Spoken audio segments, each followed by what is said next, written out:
So, today, really, we're just going to talk about leadership in sort of in general terms in construction. And I just wanted to start off, first of all, by talking to you about the sort of your background and how you got into construction, because your start in construction started at a really young age. So, do you want to tell us a bit more about that? Yeah, it did start early. I'll be honest, I grew up as a kid watching, the programs like I think it was DIY SOS at the time and all that type of stuff, and always been attracted to building things and constructing, doing things with your hands, and it was just in me from a young age. And then it was actually in school holidays, and the opportunity came up to someone wanted some decorating doing in a house, and I was 13 at the time, and I said I could do it for quite low money, but actually quite good money for my age. And I've always enjoyed making money as well. So I think it was 300 quid I got paid to decorate a whole house. But I did it, I think it was just over a week, and I worked late nights the whole lot and got that first taste of money. Yeah. And yeah, it's really that first lesson of, well, work hard and you can earn a few quid. So that's where I sort of started. Then it was like labouring and doing like the horrible labouring, not like it is today, where it's quite watered down and like, it was abusive back when I started. It was like, no gloves, no nothing, just get on with it and shut up. And it was like digging up Victorian clay pipes, like all the worst stuff you could imagine. But I enjoyed it because I was learning as well. And it just sort of went from there really, and getting more and more experience of, I think it's very much the old school way of you learn on the job. Like it wasn't very much an educated way back then, as much as it is now. Like college wasn't really spoken about or anything like that, or going to learn from bigger companies. You just learnt by getting stuck in from the people you knew, and that's how I started really. Fantastic. Yeah, I mean, I think you're right. There are so many different routes into it, and everybody has got a different story about how we got into construction. A lot of people just sort of fall into it by accident, really. Yeah, And your sort of story really is, I mean, 300 quid at like age 13 is like winning the lottery. You it was a know? lot of money.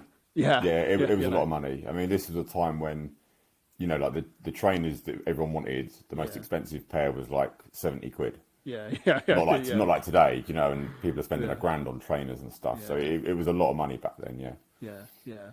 And so the early part of your career, it's on the trades, it's doing all the dirty work, if you like, in the ground, if you like. Yeah. How did you go? How did you progress through the career then? How did that work Well, out? so I got working for a guy who was like a general builder, so like extensions, refurbs, that type of stuff. But he was very much the hard work only route. Like he didn't believe in hiring any equipment. It was all manual, like lifting steels on roofs, all sorts of stupid stuff that you shouldn't do. Breaking a back. But because I was young, that's all you knew. So that's where you learnt from.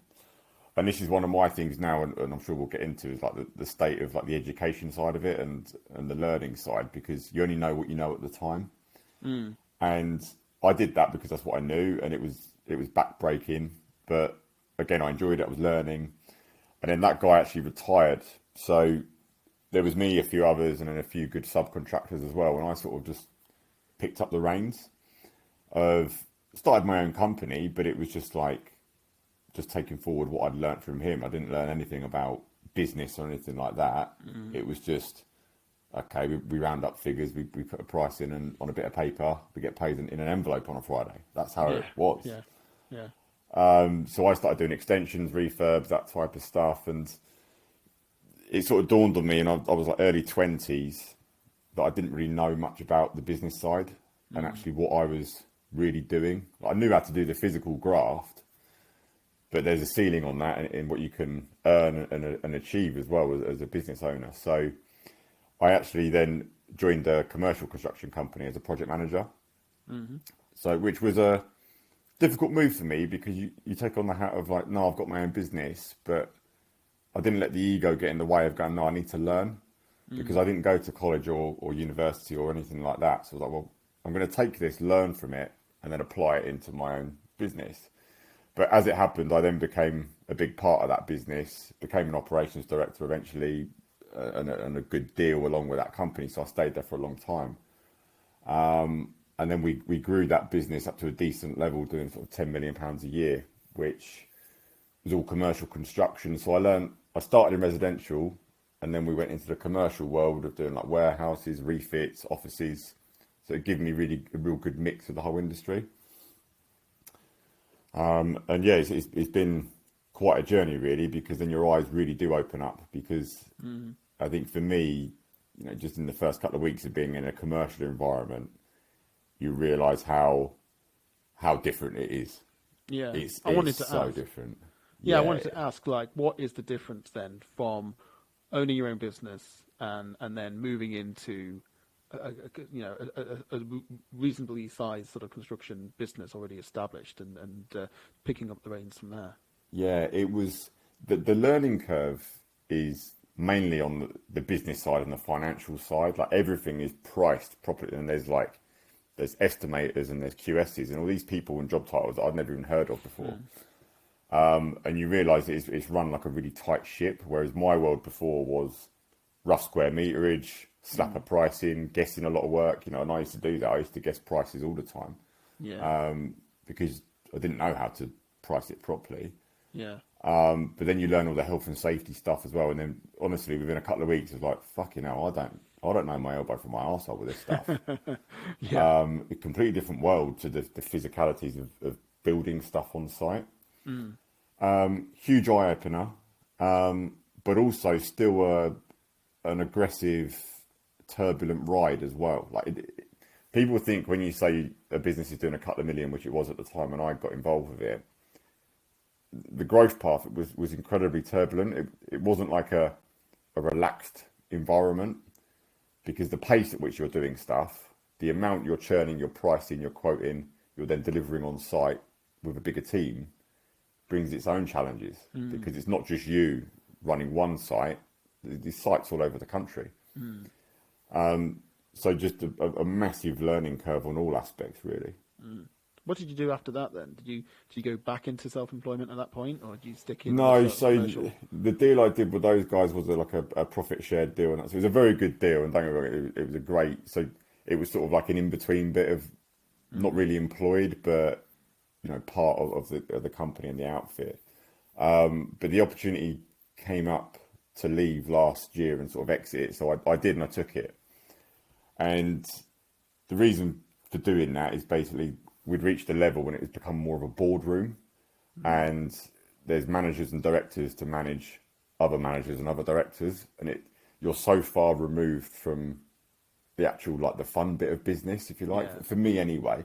yeah, And it become a bit stagnant. So I took the opportunity to leave, and now I do my own things. I do more consultancy now and a few other bits, but I'm that person that always wants to move forward and push yourself and grow and challenge. yeah, Which is part of doing things like these podcasts as well, which suits now with other things that I'm doing. That the opportunities are vast now, especially with technology and like this platform. People will watch this that I've never met before, and I can build relationships with people. It's just an incredible thing. So I went for it, and here we are today, mate. that's fantastic. Yeah, I mean, something that you said there, when you got to almost getting to sort of board level, and then it's Yeah, how many management layers you have before you yeah, get down to the people actually doing the work, and some of the art of business and good consultancies or contractors is to minimize those number of layers between the person at the top and the person doing the work. I think that's yeah. incredibly important. What do you reckon? What have you seen in your sort of It's commercial life? incredibly difficult, because when you get to that level, you're then recruiting people in that are actually on paper cleverer than you, because they've been in the industry a lot longer and they've got bigger experience at bigger companies.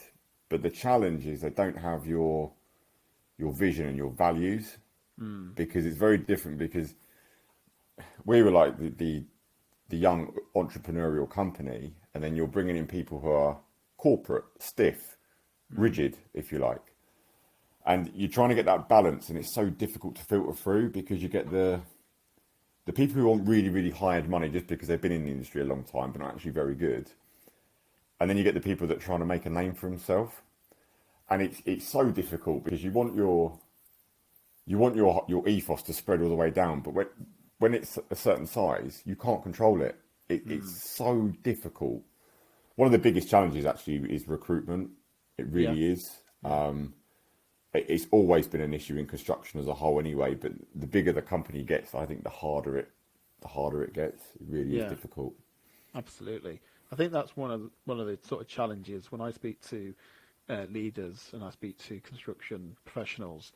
One of the biggest challenges about trying to instill a culture and set of values, Yeah, and a sort of principles throughout your organisation that you hold very dear to yourself at the top, and how you yeah, then filter that down to people below. The thing with, as you say, with recruitment, I think one of the biggest things I've seen is around skills gaps. So, yeah, how do you see that at the moment? Because you've gone from very much labourer, yeah, hands-on learning through the job. yeah. I see a lot less of that today, and a lot more sort of through school and education. So I think Yes. we're sort of missing a bit of in between bit. What do you think? Yeah, that is a major problem at the beginning side, because I think construction has got itself a bit of a name of dirty work, where the reality is it can be a very lucrative business, very rewarding, and a really good career path for professional people as well. I think we've gone through that phase of having a lot of foreign labour, Eastern Europeans coming over, and then I don't know if it's a British mentality of like, well, they do a quicker, better, faster job for cheaper money. I think we've gone through that, and then Brexit's happened and COVID's happened. I think a lot of people have got fucking lazy, if I'm being perfectly honest, through that, and seeked comfort from a home desk job, and not actually getting out there. And I think we've sort of lost our way a little bit on that. And I think the apprenticeship is the best route at the minute that the government are trying to back to sort of improve that. But I'll be honest, I'm seeing a lot, like, it's the actual drive and ambition of a lot of the youth these days is just not, it's not like it was when I was at school, if I'm being honest. Because I don't know if it's because we're in this connected world and all these kids are now just watching YouTubers make 100 grand off one YouTube video and all this type of stuff, which is, Yeah, it does yeah, happen, don't get me yeah. wrong, but that's not going to happen to everyone. That's not the real world for 99% of the people. So I think there's a lot of work to be done there at the beginning stage of like educating the youth that no, you can build a really good business out of this. Like you can have a really good life. Like not being on a big scale, you can earn really good money in construction if you do it right. And it's always needed. So there is work to do there.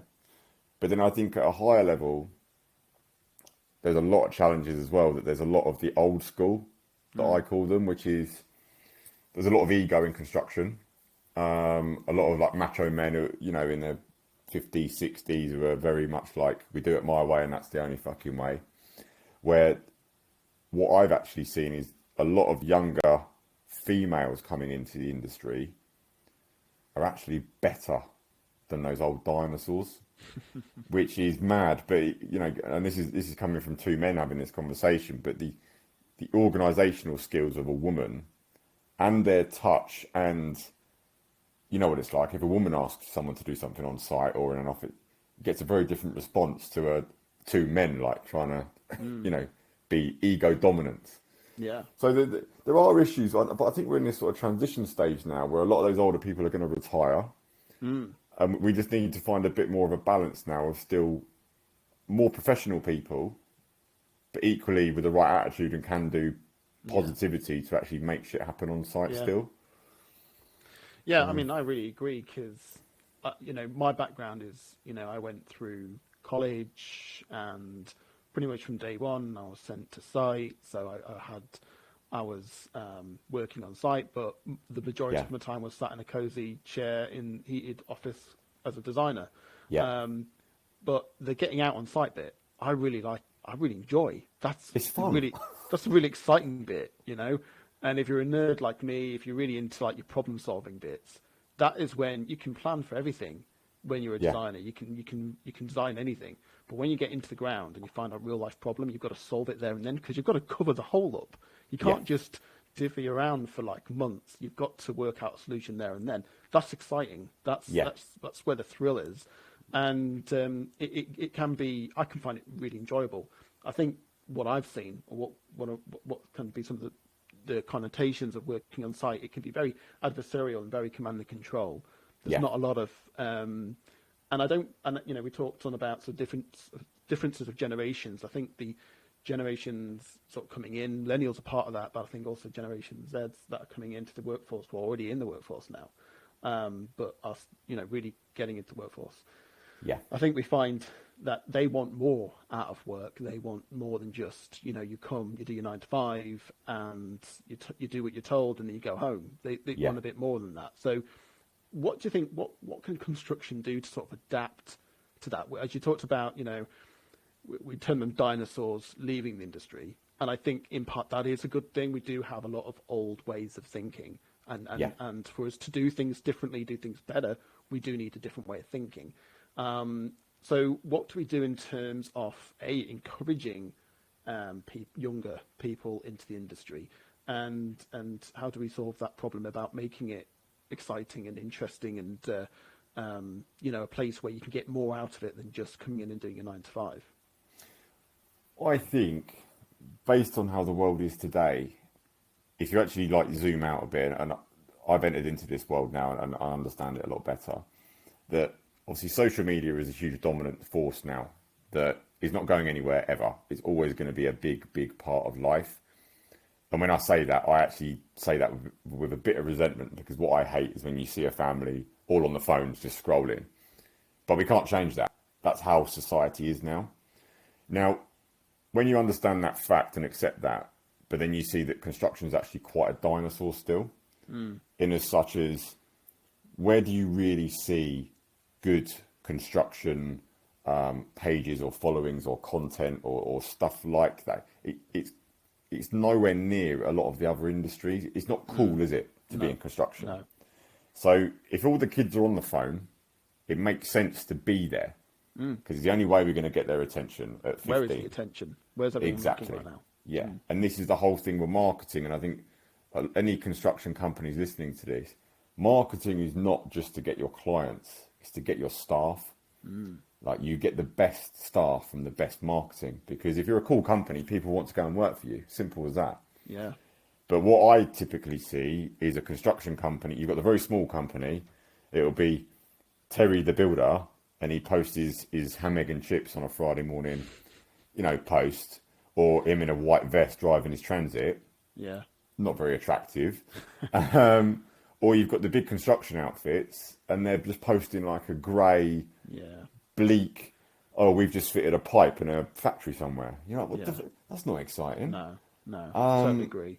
I think we've got it completely wrong. I think we let corporate get involved far too much. Yeah. I think we need, I think you're right. In terms of the marketing, getting marketing right, but getting it, this is where TikTok has really led the way, and now Instagram Reels is, putting on more authentic stuff.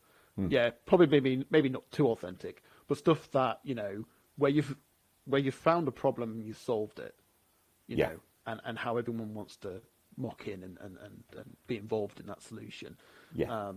I've seen so many sort of corporate ones where it's just their employees saying pre-prepared words.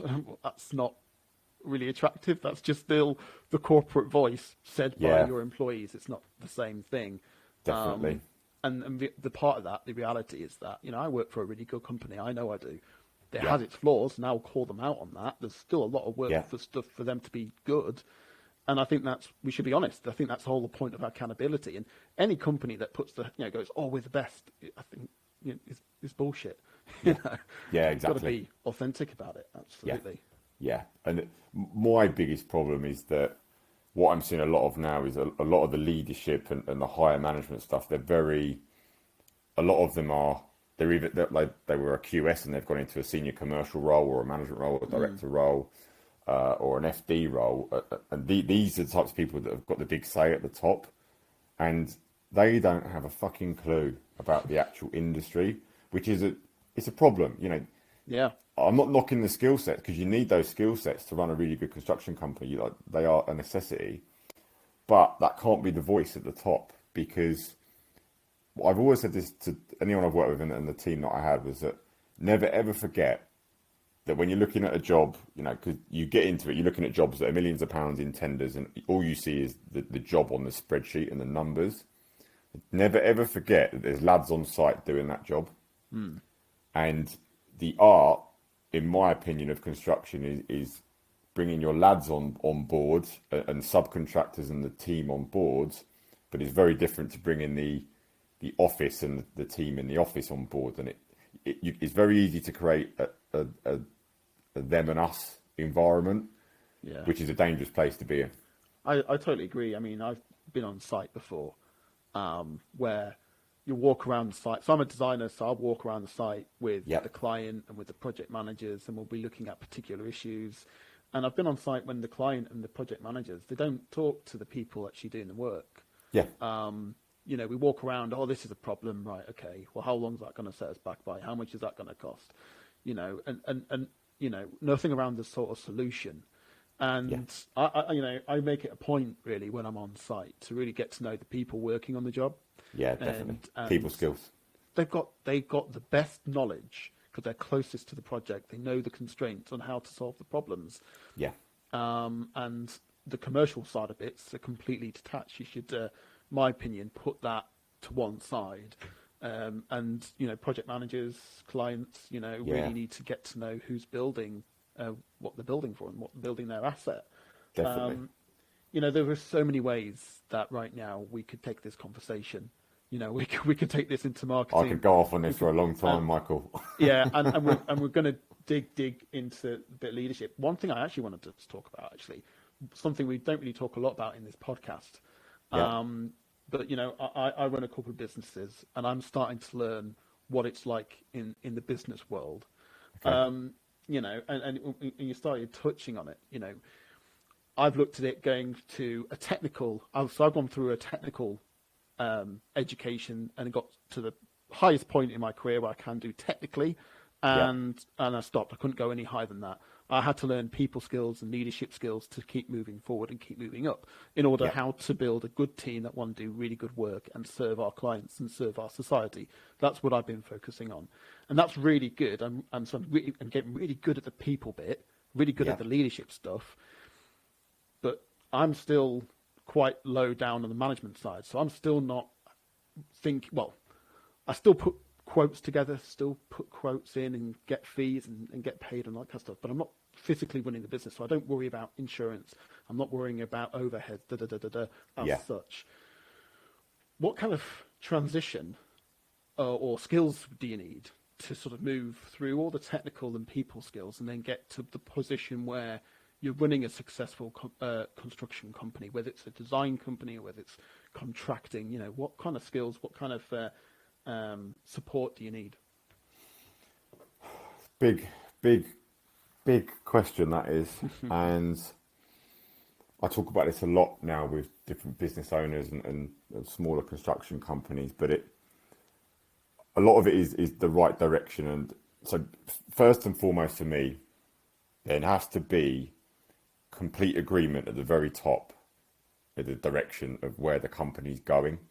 Especially the bigger you get, like you have to be all on board, all in, or you're not. Otherwise, it's going to fail. Because for me, good leadership and direction starts at the very top. So that's absolute necessity one. You've got to be in absolute alignment with what you're doing. The next thing is then the focus to do that, because especially in construction, I personally think that it probably is one of the hardest industries around, and a lot of people who work in other industries have opinions on it, but unless you've been in it, you don't know, because you're always building a product somewhere on a site that's got all its difficulties. There's no site's the same. There's always different constraints, different problems, and you're dealing with a multitude of people who, one, at the level of building it, are generally low educated people, so you have to manage them in a certain way, don't you? And then you've also got some very professional people at the top, and the stakeholders, and then the client. So you've got to be able to focus and juggle a lot of things at once. Now, what's the hardest thing is making sure, from a construction perspective, that you never ever take your eye off the ball of the inquiries, the tenders, the pricing, because it's very easy to look forward at just the jobs you've got, especially when you're busy and you've got a lot on. You've got to be able to juggle a hell of a lot of things, and it's very tough. And the only way you can really do that is by having an amazing team below you. Like you can only do so much yourself. And this links back to what we were saying earlier, that the challenge of the recruitment, because not only is it difficult to find the people with the skill sets that you need them to do their job. What I've found is sometimes you can find the skill sets, but not the personal qualities to run it. And it's like, well, what's most important? And do you know what? Sometimes, Eileen, it's more down to being a people person than the skilled person, because I think the people person will get all the skilled people to do the right things, and they will advise the people person. But if you know everything and you're very clever, but you're an absolute knobhead to people, and people don't want to work with you and talk to you, you will not get anything out of anyone. So I would rather get 80% out of a good team than get 10% out of an amazing team. Yeah, I think there's got to be that balance around skills and people sort of skills, the technical and the people skills. Yeah. And I think you're right. Skills you can teach. People skills is a lot harder, I think. Yeah. And so, I would agree with that 100%. And I think I like, what I was sort of thinking where you would go with that is getting that team of people around you. So if you're at the top and you've got this business and you've got to be forward thinking, so you can't always be looking at the numbers.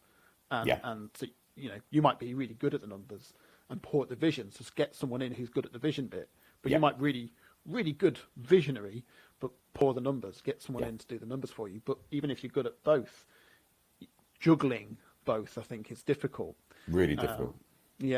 And the one thing I think is, in a business sense, how you run a business, cash flow. When you talked about making sure you keep an eye on your tenders and your bids and what's going on, cash flow is the sort of the lifeline of an organisation in terms of keeping 100%. people employed. And so you need to have someone looking at those numbers and making sure they sort of add up. And I think you're right. The best way to get that cash flow is to do great work. And how do you do great work? You've got to have great people first. Yeah, So there's still lads on site doing it. Yeah. Yeah. That's what it comes down to at the very bottom of it.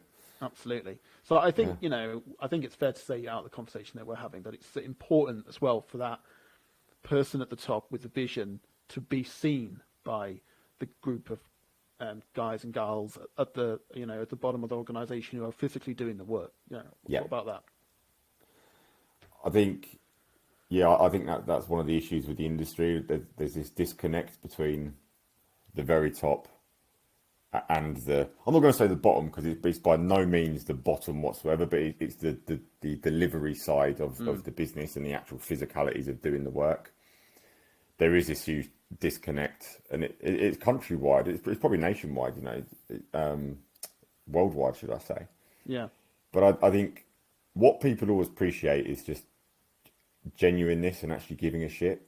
And I think if some of the managers and directors actually got off their arse and out of sight and actually showed their face and actually did something on site, not to do with just the business inside the cocoon of the paperwork side and the financial side, and actually roll the sleeves up a bit, which is a bit more like the old school way, which is what we started off with going, where are we going wrong a little bit with construction in the UK? Your lads on site really appreciate that, because they're still normal people. And they very much feel like, well, it's all right for them. They're in the office. They're on their big salaries. They drive a nice car around, and we're sat here shifting shit. Yeah. So you've got to bring that balance back, Yeah. But then equally, I think for management and owners of businesses, you really keep your pulse on the button of what's happening in the business, because your lads will tell you everything as well. Yeah. And what I would say is your lads will tell you the truth. Yeah. Whereas the office lot, they'll twist stuff because it's politics, and it's about Karen didn't replace the fucking coffee machine last week and all this types of stuff. Do you know what I mean? Whereas the lads say it how it is. Yeah. So you'll get all your feedback you need on the building sites. But if you're not respected and you come down, they're not going to talk to you. So you need to be that kind of person that people are comfortable enough to come and talk to you. Yeah. huge problem. And I think a lot of that, it comes back to common sense. But when I say that, common sense isn't that common, is it? But like, give you an example, a common thing is like, especially people from a commercial side, you know what it's like? It's all about value engineering, costing, and making the business money. 100%, that's what business is about.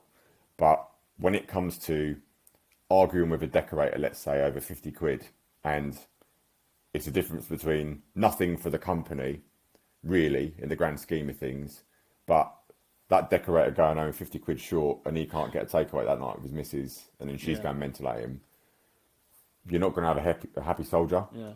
So you've really got to quantify what you're trying to achieve, Yeah. because screwing people, and this is what it all comes down to in construction, it's all about money, isn't it? Yeah.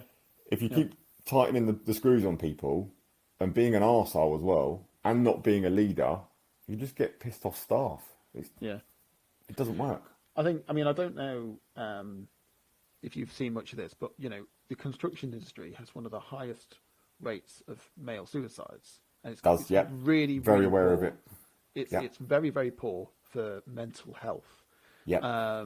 There could be tons and tons of answers, and we're not going to solve that problem in this podcast. Yeah. But I do think, just from what you were saying, trying to screw every single person out of every single pound or penny Yeah. is just part of that issue. What are It you is. seeing at the moment, and where do you think where's one of the areas that we could go to try and improve on that? Well, the thing is, you say that, that's interesting, because you're dead right. It's 3 times higher the rate of suicide in construction than any other industry. Now, the biggest cause of suicide, because I've looked into this quite a bit, because I've had calls of people who want to call it a day and all this type of stuff, so I'm quite experienced in it. But the biggest reason people do commit suicide is financial. It's financial problems, like across the board. That is it, because normally people get themselves in a hole and they think, well, the only way to get out of it is to end their life. The second is then addiction. So it's drink, it's drugs, which again, construction's got a name for itself. There is a lot of that still. There really is. And again, I think this falls on the leaders of the company to create an environment where you're paid the right money for what you do, for your skill set, should I say, because there is a lot of people that just want more money all the time and don't bring the value. So that's the problem we've got to solve on the education side, but that's a separate to the side. But you should be rewarding your staff, like the good ones. The good people should be rewarded. And I've always viewed that as if you can do nice favours to people and it doesn't really cost you anything, why would you not do them? I'm not talking about being walked over, but being a people person. And then you've got to create that ethos and that environment where you care about the health and well-being of your staff as well, because it's a big deal. Like, I think a lot of people who are generally in leadership or higher roles, they're quite mentally strong normally, or they've got a bit more about them naturally, and that's why they've got a professional job. But your people at the lower level, they need a bit more help, and who's going to give it to them? And I see it as any employer. Once you take someone on as a member of staff, they're your responsibility. That doesn't mean just for doing the job to help you out. That means for you to be a leader and a director of their life, really, because a lot of people, especially in construction, that they're long-term players. They're not. You don't work in a building company for 6 months and leave unless there's something wrong, or you've gone somewhere for more money. Generally, people will do 10, 20, 30 years if you look after them. So it's worth the investment of looking after people. So I think we've got to do more and more now of, one, the education side, which, when we started this, like I said, I didn't know you could go and learn how to do things properly. I didn't know anything about health and safety courses, all this type of stuff. So we've got to be doing more of this, ticking the boxes, and doing more for the fitness side, because your health is physical and mental. It's not just one, Yeah, totally agree. I think the difficulty is getting people talking as well. Yeah. You talk about creating that environment. If you can have a really great culture where you can be open and you see not just your line manager, but you see the CEO on site mucking in and, Yeah. and not, as you say, genuinely mucking in, genuinely taking an interest rather than just Yeah. coming to site to try and figure out where the finances are or anything like that. Yeah. If you Exactly. can create that kind of culture, then you're more likely to have people to open up and speak up when things aren't right. And I think it's never just one thing, stress or serious illnesses, and thinking about potentially taking your own life. It's a lot of other things that are going on, and I Yeah. think we've got to be respectful of that. Remembering that everybody that works for us also has a life that isn't with work, Yeah. with their family, with the partners, children if they have children or whatever else, and Yeah. respect for that.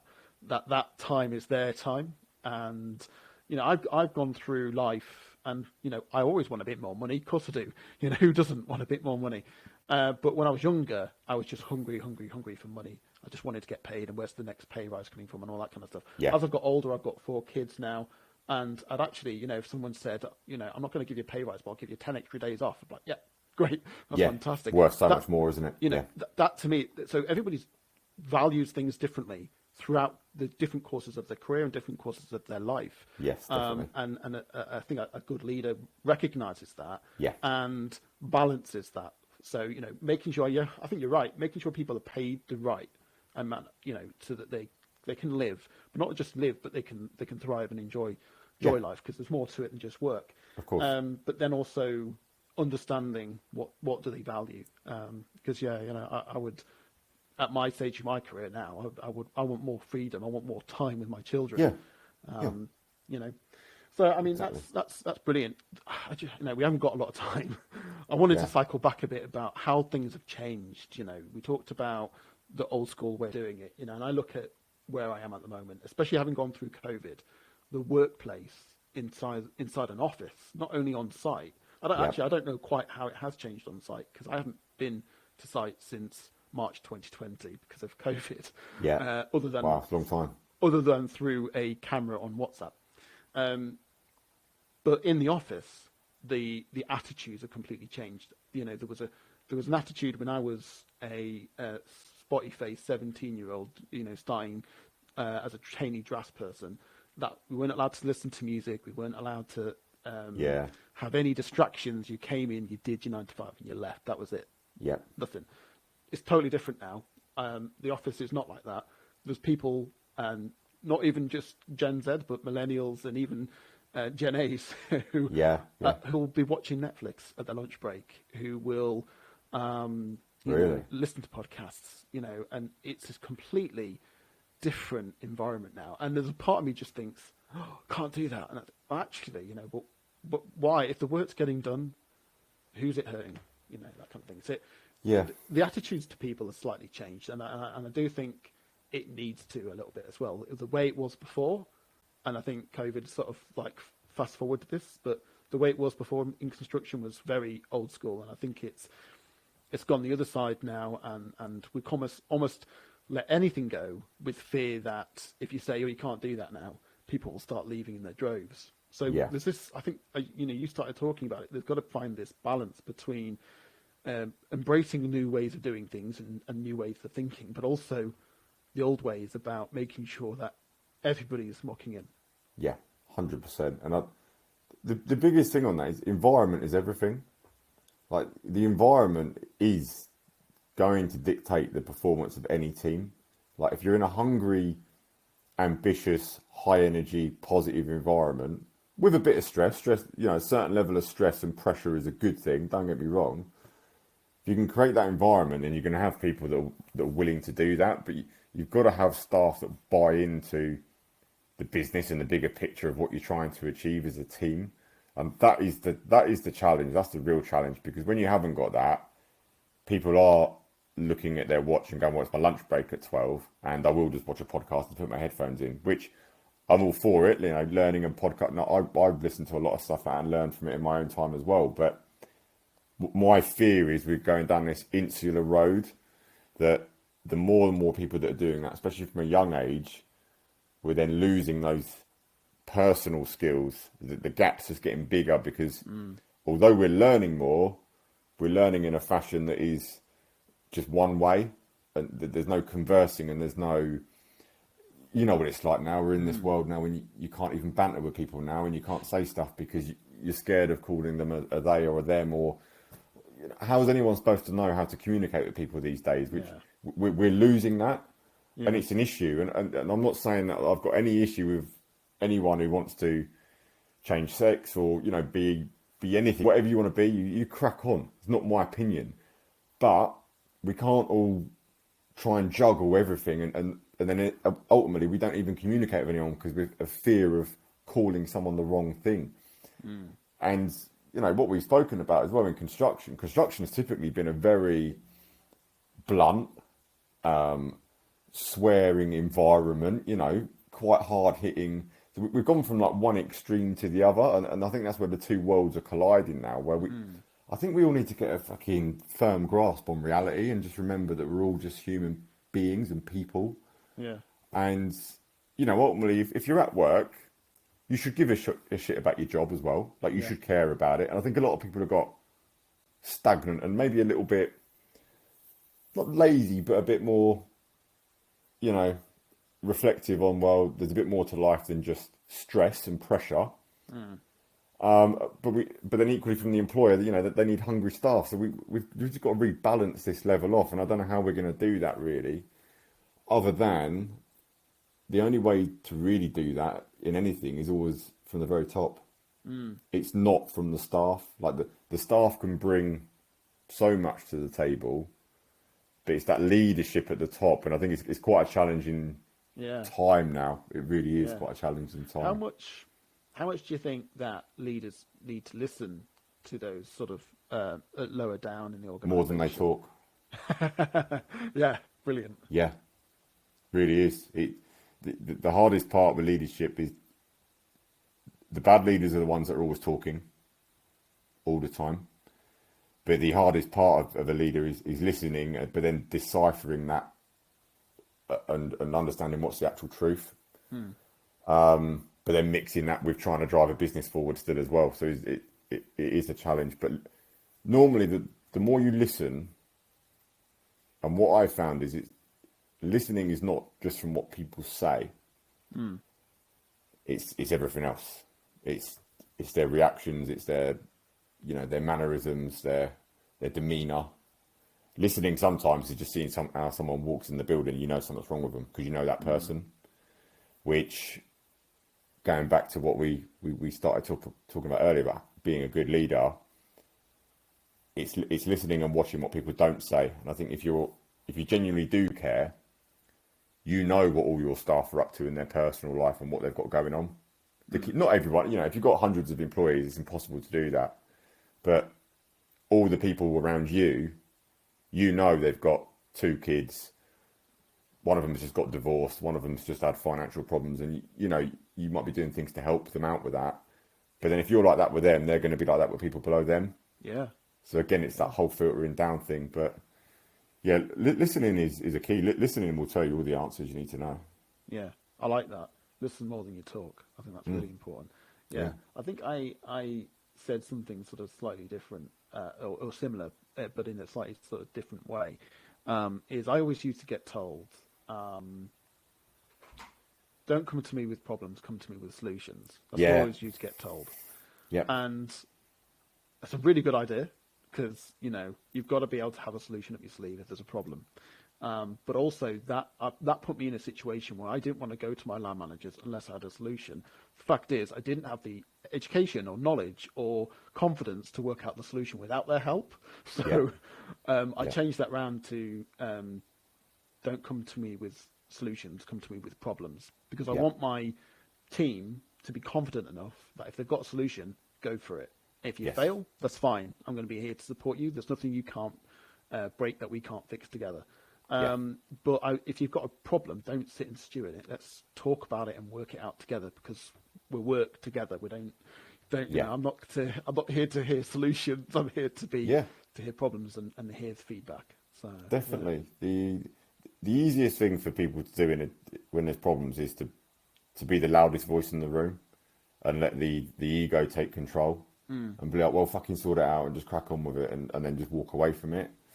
Strength is actually stepping back and listening, again, common thing coming up, and then really assessing the situation, because a bit like what you've said there about, trying to solve problems. Yes, you do want that in your culture, but I've always had a saying that it's like, you give people enough rope that they might get in the water, but not enough that they drown themselves. And I think that's a good thing to always incorporate in the business, that don't make people so scared that they don't want to do anything and don't take any action and pull the trigger.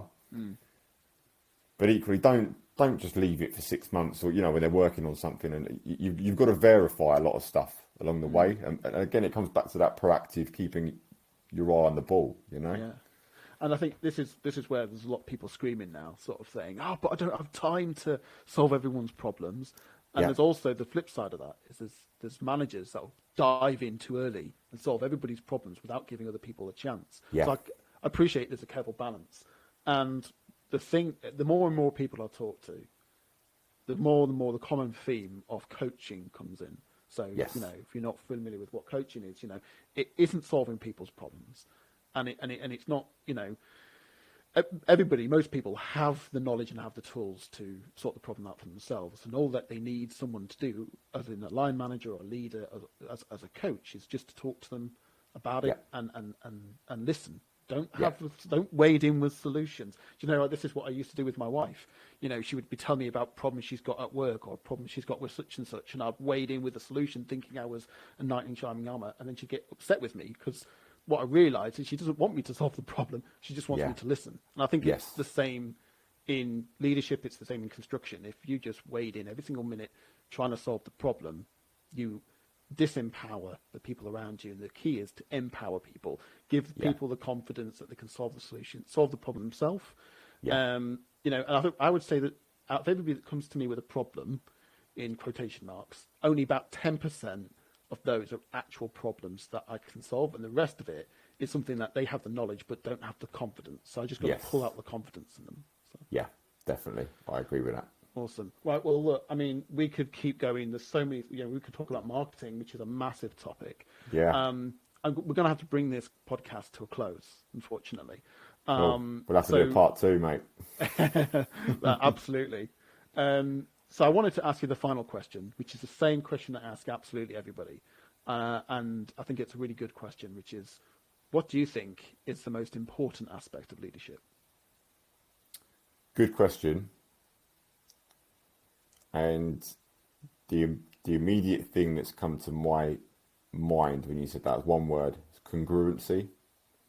So it's congruency. So strong leadership is from people that they're asking you to do things that they would do themselves, and they want you to do that. Like, they believe in what they're asking you to do. If you're a congruent leader, people see that. And I think I'm not going to get too spiritual and all that sort of hippie vibe, but humans are very good at instinct and believing someone who's genuine, who's talking the real game. And if you're a congruent person of saying what you're asking them to do is the right thing, especially when it's a tough decision, but it's right, and then your staff and your team know that you're right as well, because they believe you, and that you are genuine, you're congruent in what you're saying. They're the leaders that are going to stand the test of time and be the dons, if you like, the proper leaders. That's fantastic. And that is a new one on me, so I'm going to be Googling that one. Google it. Yeah, it took me a while to get it, because it's a big word, and I don't do a lot of big words, but it's have a look. But I think that's really interesting, and I want to dig into that some more. So look, Dean, thank you so much for your time. I've really enjoyed our conversation. Look, Pleasure. Where can people find you? Because you've got your own podcast. Where's the best place to go? Yes, I've jumped on the modern world with social media and that type of thing. So I've got a YouTube channel, Dean Barton. Google me, you'll find me on YouTube. And then the Instagram page is Masters of the Trade, is the handle. It's all about construction, trades, business, and all that type of stuff. So you find it on there. Fantastic. Well, look, again, thank you ever so much. And, we can keep going forward and keep trying to change this industry for the better. Pleasure. Really enjoyed it. Thank you, Michael. Cheers.